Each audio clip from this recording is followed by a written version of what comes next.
The Pullman Strike by Alexis Hickman and Cameron Wade. The Pullman Company, owned by George Pullman, manufactured railroad cars, and by 1894 it operated first-class sleeping cars on almost every one of the nation's major railroads. The name Pullman was a household word. The company's manufacturing plants were in a company-owned town on the outskirts of Chicago. This community was filled with well-paid workers, and he also publicized this town. On a 3,000-acre tract located in the area of 114th Street and Cottage Grove, his workers were required to live in this town. His workers also had to use the library, clergy had to pay for using the church, and they were expected to accept cuts in wages and to not criticize workloads.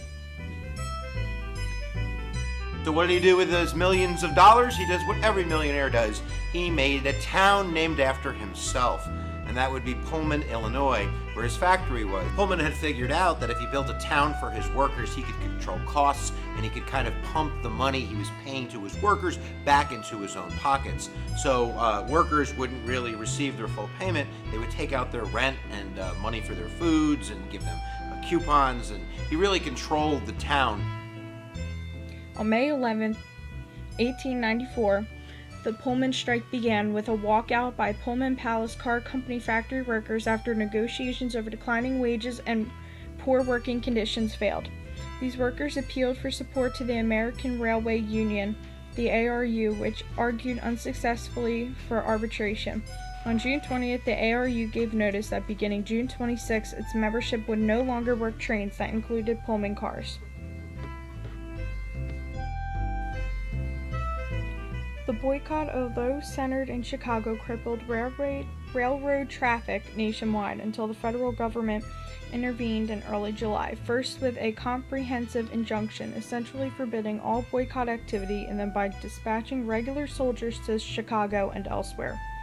The soldiers joined with local authorities in getting the trains running again, though not without considerable vandalism and violence from factory workers that were still angry. ARU President Eugene Victor Debs was arrested and subsequently imprisoned for disregarding the injunction. The boycott and the union were broken by mid-July, partly because of the ARU's inability to secure broader support from the labor leaders. Became a big deal because the mail was on those trains. That brought the United States government into the strike. And the United States government called up the National Guard. And the National Guard went in, and it was an unsuccessful attempt to put the strike down. That caused frustration. That brought in the regular federal troops. They sent up federal troops from the Bay Area, Marines and Army.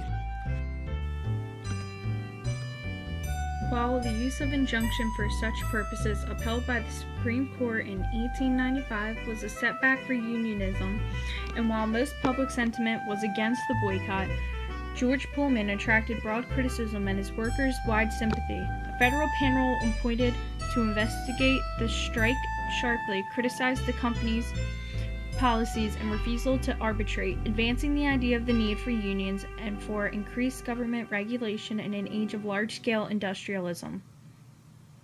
To the strike, workers gained more respect from their bosses, as they were provided with suitable rewards and more comfortable living and working conditions.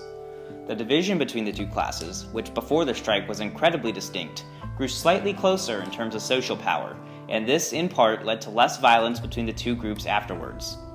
It is also interesting to note that Labor Day was first designated as a federal holiday in 1894 after the strike, at the behest of Grover Cleveland in order to recognize and celebrate organized labor.